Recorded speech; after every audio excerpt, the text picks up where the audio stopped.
வணக்கம் அவர்களே. இந்த வீடியோ நாங்கள் என்ன திருப்பி பார்க்க போறோம் அப்படின்னு சொல்லி சொன்னால், யூடியூப் அவார்ட்ஸ் யாழ்ப்பாணத்தில் இருக்கின்ற பல யூடியூபர்ஸ் ஒன்று சேர்த்து ஒரு ஈவெண்ட் வந்து வச்சு அதுல சிறந்த யூடியூபர்ஸுக்கு பரிசுகளை கொடுத்து கௌரவிக்கிறது ஒரு நல்ல விஷயம் அப்படின்னு சொல்லியும், அப்படி ஏன் வந்து யாழ்ப்பாணத்துல இன்னும் செய்யப்படையில்லை அப்படின்னு சொல்லி ஒரு கேள்வியை லண்டன்ல இருக்கிற தமிழடியான் ரஜீவன் ராமலிங்கம் வந்து கேள்வி எழுப்பியிருக்கின்றார்.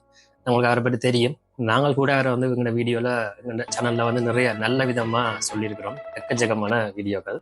அப்படி வரையக்க அவர் வந்து ஒரு கேள்வி எழுப்பியிருக்கின்றார். அது தமிழகத்தில எல்லாம் எக்கச்சக்கமா செய்கிறாங்க, ஏன் யாழ்ப்பாணத்துல இப்படி ஒன்று செய்யக்கூடாது, இல்லை வடகிழக்குல வந்து ஏன் இப்படி ஒன்று செய்யக்கூடாது, தமிழ் யூடியூபர்ஸ் எல்லாரும் ஒன்று சேர்த்து ஏன் செய்யக்கூடாது அப்படின்ற ஒரு கேள்வியை எழுப்பியிருக்கின்றார். அதுக்கு எங்கட மக்களை வந்து பலவிதமான பதில்கள் அந்த கமெண்ட் செக்ஷன்ல கொடுத்திருந்தாங்க. அப்படியாம் இப்படியாமன்னு சொல்லி, அதாவது சில பேர் சொல்லியிருந்தாங்க இந்த மாதிரி சொம்படிக்கிறதுக்கு எதுக்கு விருது, சும்மா இருங்க அப்படின்றோம். சில பேர் சொல்லிக்கணும் இல்லை இந்த விருது உங்களுக்கு தான் கொடுக்கணும், உங்களுக்கு நீங்க தான் தகுதியானால் அப்படின்னு சொல்லியிருந்தாங்க. அதே போல வேற ஒவ்வொருத்தர் கருத்து சொன்னாங்க. சில பேர் சொன்னாங்க ஏன் அப்ப அதற்கெல்லாம் விருது அப்படின்ற மாதிரி. வேற சில சொன்னாங்க வைத்தியர் அர்ஜுனா எம்பியை வச்சு முன்னுக்கு வராமல் இருக்கிற உண்மையில முன்னுக்கு வந்த யூடியூபர்ஸ் மட்டும்தான் விருது கொடுக்கணும் அப்படின்ற மாதிரி அவருக்கே குத்தி இருந்தாங்க மக்களை. இப்படி பல விதமாக போயிருந்தது. சரி, உண்மையில இங்க என்ன பிரச்சனை அப்படின்றத பார்க்கலாம். தமிழகம் சரி இல்ல சிங்களாக்களா இருக்கட்டும், ரெண்டு பேர்லயும் ஒரு விஷயம் நாங்கள் அவதாஞ்சி வரைக்கும் என்ன அப்படின்னு சொல்லிச்சுன்னா, அவங்க யூடியூப் பாக்குறது அப்படின்னு சொல்லிச்சுன்னா பொழுதுபோக்கு பார்க்க மாட்டாங்க. உண்மையிலேயே ஒரு விஷயத்தை அறியணும்னு சொல்லி தேடி தேடி பார்ப்பாங்க. அங்கத்தான் இருக்கு. அங்க தமிழகத்துல கண்டென்ட் கிரியேட்டர்ஸை பாத்தீங்கன்னு சொல்லி சொன்னால் அவங்க கஷ்டப்பட்டு கிரியேட் பண்ணுவாங்க. இன்னும் ஃபிளெக்சிபிளா இருந்து கொண்டு சரியான முறையில அதை செய்வாங்க. அது மட்டும் தொடர்ச்சியா ஒரே மாதிரியே இருக்கும் அவங்க யூடியூபர்ஸ் எல்லாம். அவங்க எல்லா வீடியோ ஒரு சேனல் எடுத்தாங்க சொன்னா அந்த வீடியோ ஒரே சேனல்லாம் போய்கொண்டிருக்கும். அப்படியே தொடர்ந்து அந்த அப்டேட்ல போய்கொண்டே இருக்கும். மக்கள் நிறைய பார்ப்பாங்க, நிறைய கமெண்ட் பண்ணுவாங்க, நிறைய ஷேர் பண்ணுவாங்க, நிறைய உதவி செய்வாங்க. இப்படி எல்லாமே அவங்களோட வீடியோக்குள்ளேயே அது எல்லாமே இருக்கும். சரியா? அதே போல சிங்களாக்கள்ல பார்த்தோன்னா அப்படித்தான், அவங்களோட சேனலும் அப்படித்தான் இருக்கும் அப்படின்னு சொல்லி சொன்னால் எல்லாம் மில்லியன் வியூ தான். தமிழகத்துல எல்லாம் மில்லியன் வியூ தான் இருக்கு. சரியா? ஏன் யாழ்ப்பாணத்துல மில்லியன் வியூ வரவே இல்லைன்னு சொல்லி சொன்னால் என்ன காரணம்? யூடியூப் பண்ற பொதுவான விஷயம், நீங்க நல்ல விஷயத்தை போட எல்லாரும் பார்க்கத்தான் போறாங்க. அப்ப ஏன் யாழ்ப்பாணத்துல மில்லியன் வியூ அளவுக்கு யூடியூபர்ஸ் இன்னும் வளரவே இல்லை? இவ்வளவு காசு கொட்டி இருக்குது, எடுத்தோன்னு ட்ரோன் வாங்குறாங்க, எடுத்தோன்னு பெரிய பெரிய கேமரா, எடுத்தோன்னு பெரிய பெரிய மைக் எல்லாமே வச்சிருக்கிறாங்க. ஆனால் வளர்ச்சி வியூவை பார்த்தா அங்க 40,000 50,000 30,000 வந்து இன்னும் நிக்குது. பல வருஷமா தொடங்கினதும் அப்படித்தான் நிக்குது. என்ன பிரச்சனை? ஏன் இந்த வித்தியாசம்னு கேட்டால், இவங்க செலக்ட் பண்ற ஆடியன்ஸ் தான். எங்கிட்ட யூடியூபர்ஸ் ஆடியன்ஸ் யாருண்டா இந்த கனடால இருக்கிற வயசு ஓனர்கள், ஒவ்வொரு நாடுல அவங்க இருக்கிற அந்த 45-55 வயதுக்கு மேற்பட, கிட்டத்தட்ட 55 வயசுக்கு மேற்படலாம் இவன் இந்த வீடியோ அரவாசி கிட்ட பாக்குறாங்க. அவங்க எல்லாத்த வீடியோவுமே பார்ப்பாங்க, எந்த இதுவும் இல்லாமல். யார் போட்டாலும் சரியா இருந்தா பார்க்க போறாங்க, தொடர்ச்சியா பார்க்க போறாங்க.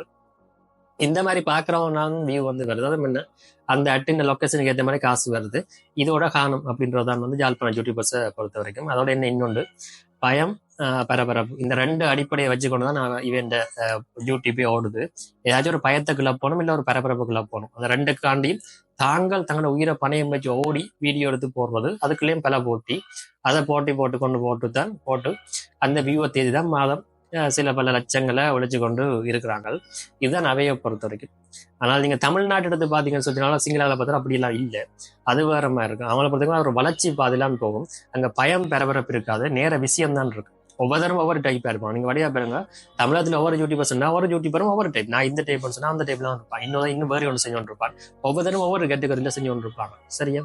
மக்களும் என்ன எல்லா வீடியோவும் பார்த்து கொண்டிருப்பாங்க. ஆனா ஜாழ்ப்பாணத்துல அப்படி என்ன, எல்லாரும் எல்லா கேட்டகரியும் செய்வாங்க. ஏன்டா ஏதோ ஓடுதோ அதெல்லாம் போட போறோம். கோயில் போடுறவன் நாளைக்கு அர்ஜுனான வீடியோ போடுவான், அர்ஜுனான போடுறவன் கோயில் போடுவான், அப்புறம் விபத்து போடுவான், அப்புறம் அங்க காணி விடுவிக்கிற போராட்டத்தை பற்றி போடுவான். இப்படியே எது நடந்த ரோட்ல போய் ஒரு ஆக்சிடென்ட் நடந்தாலும் அதை எடுத்து பரபரப்பா போட்டு வியூ தேத்திடணும் அப்படின்றதான் அவன் அந்த நோக்கம். வெறும் நோக்கம் என்ன? வியூ தேத்துறதுதான். மக்களும் எப்படி பாக்குறான்னு சொல்லி பாருங்க. யாழ்ப்பாண யூடியூப் வீடியோ பெரிய அளவுல யாரும் ஷேர் பண்ண மாட்டாங்க, தேடியும் பார்க்க மாட்டாங்க. இங்கே டைம் லைன்ல வந்துட்டான்னு சொன்னாலும் இல்லை இதனால தொடர்ச்சியாக பார்த்துக்கொள்ளாங்க. தேடி பார்க்கறது மிக குறைவண்டும் சொல்லிக்கொள்ளலாம். அப்படி பிடிச்சா பார்க்க போயிடும், அவ்வளவுதான். அப்படி தேடி பார்க்குற அளவுக்கு சேனல் ஏதாவது இருக்குமான்னு கேட்டால் அதுவும் இருக்காண்டே சொல்லிக்கொள்ளலாம். ஆனால் நீங்க தமிழகத்திலேயோ சிங்களாக்கள் எல்லாம் பாத்தீங்கன்னா அப்படி இல்லை. உலகத்திலேயே பாருங்க, யூடியூபர் சொன்னா அதை பிடிக்கும், அவங்களை கொண்டாடுவாங்க வச்சு, அவங்க யூடியூப் சேனல்லேயே கொண்டாட தொடங்கிடுவாங்க. சரி, அப்ப இங்கே அப்படி நடக்குது அந்த இடையில. அப்படி நடக்காத அந்த மேல இல்லாத மக்கள்கிட்ட எப்படி நாங்கள் எதிர்பார்க்க முடியும் இந்த மாதிரி யூடியூபர்ஸை கௌரவிக்கிறதுக்கு ஒரு நிகழ்ச்சி செய்ய போய் நம்ம இல்லை? அதை விட முக்கியம் என்ன, இப்ப நிகழ்ச்சி ஒழுங்கு பண்ணாலும் அக்கறை சனம் எப்படி கதைக்க மாட்டேன் சொன்னா எங்கேயும் அவங்க காசு வந்துட்டுது அப்படின்னு இவங்க தங்களுக்கு தெரிஞ்ச ஆள் கொடுக்க போறாங்க அப்படின்ற மாதிரி தான் வந்து நடத்த சொல்லுவாங்க. அதை யார் நடத்தினாலும் தான் யூடியூபர்ஸ் நடத்தினாலும் தங்களை செய்யறாங்க. அப்புறம் ஊர்க்காரம்பரையா செஞ்சான்னு சொல்லுவாங்க, இவன் அந்த ஊர்க்காரனா தான் செய்யறான், அது போல இவனும் செஞ்சாதுன்னா இவங்க யூடியூபர்ஸை வளைக்கிறதுக்கான செய்யறாங்க. அப்புறம் வேற ஒரு டீம் செஞ்சேன்னு ஓகே இவருக்கு அந்த அரசியல் கட்சியோட தொடர்பு இருக்குது, இவர் அந்த அவைதான் காசு கொடுத்துருக்கிற போல இல்லை விலைக்கு வாங்கிட்டு போல இருக்கு எல்லாரும் அப்படின்ற மாதிரி வரும். இப்படியே சனம் ஏன் இதெல்லாம் இந்த கதையெல்லாம் வருதுண்டா சனத்துக்கு அது பிடிக்காது, அதான் விஷயம். இப்போ நாங்கள் இப்போ என்ன சொல்றோம்ன்றா இவ்வளவுக்கு சனம் இருக்கு அப்படின்னு சொன்னா நீங்க சனத்தை அப்படியே விட்டுருங்கப்பா. சனம் அப்படித்தான் இருக்க போது விரும்புது, அப்படியே விடுங்க, அது அப்படியே இருக்கட்டும். இங்க மில்லியன் வியூ வர போற இல்ல, இந்த ஓட்டம் நடையுமா 30,000 40,000 தான். 10 யூடியூபர்ஸ் தொடங்குவீங்கன்னா அப்புறம் 5 பேர் இருந்தால் விட்டுட்டு போயினாங்க. ஐயோ இவங்களோட செய்ய சரிவராடாப்பா அப்படின்னு விட்டுட்டு போயிடுவாங்க. 5 பேர் கொஞ்சம் ஏதோ உழைப்புக்காக நின்று ஓடிக்கொண்டிருப்பாங்க. அப்புறம் புதுசா இன்னொரு 10 வரும், அதுல 5 ஓடும். இப்படியே வர்றதும் போறதும் தான் யூடியூபர்ஸ் இருக்கணும் மொழிய யாருமே நின்று நிலைக்கிற அளவுக்கு இல்லை. காரணம் என்னன்னா எங்கன்னு சொல்றதுக்கு எவ்வளவு உருட்டினாலும் அது அடங்காது, டக்கனை பிடிச்சிருவாள். கொஞ்ச நாள்லயே ஆளை பிள்ளைய ஓகே ஏதாவது பிரச்சனை அப்படின்னு சொல்லிட்டு அவன் அடுத்த ஆளை மாத்திட்டு போயிடுவான். மட்டும் என்ன அந்த சப்போர்ட்டோ எதுவுமே இங்கே இருக்காது. அரிசி கடை போட்ட மாதிரி தான் முடியும். கொஞ்சம் அங்கே விலை உறவு இன்னொருத்துலன்னு சொன்னா பாயிர மாதிரி தான். டக்குனு இன்னொருதான் பரபரப்பு ஓவர் அக்கலப்பி போட்டுவிட்டான்னு சொல்லிட்டு அதே நியூஸையே போட்டுவிட்டான்னு சொன்னா சனம் இங்கே விட்டு அங்கே போயிடும்.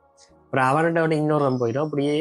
இப்படியே ஓடிக்கொண்டே இருக்கும். ஒரு சேனலாக ஓடிக்கொண்டிருக்க போது வேற சப்ஸ்கிரைப் பண்ண மாட்டாங்க, வீடியோ போட்டு பார்த்தா ஷேர் பண்ண மாட்டாங்க, கமெண்ட் எல்லாம் பண்ண மாட்டாங்க. அதுலயே தெரியுது என்ன அவங்களுக்கு அந்த மக்களுக்கு அக்கறை இல்லைன்னு சொல்லி. அப்ப நாங்கள் அவங்களுக்கு அது இல்லைன்னு சொன்னா விட்டுருவோம். அதுக்கு நாங்கள் அவனை அப்படி அட்வைஸும் பண்ணல, அதே நீங்க விழாங்களுக்கு கிடைக்கலன்னு கேட்கல. அது காரணம் அப்படி நாங்கள் கட்டாயப்படுத்தி இல்லை அவங்க பிடிக்காத ஒன்றை செய்ய வைக்க அங்கே சேர்க்கத்தை வந்து இருக்கு. இப்போ இங்க யூடியூபர்ஸ் ஒரு விழா இருக்க போறோம்னு சொல்லி சனத்துக்கு விழா விரும்பினாலும் அவனே செஞ்சிருக்கணும், செய்யல.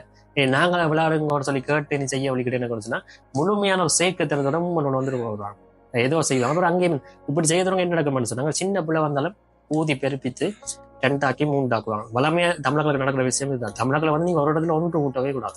எவ்வளவு தூரம் பிரிச்சு வைக்கிற இளவலாக்கு வந்து அவன் சந்தோஷமா இருப்பான் இல்லைங்க.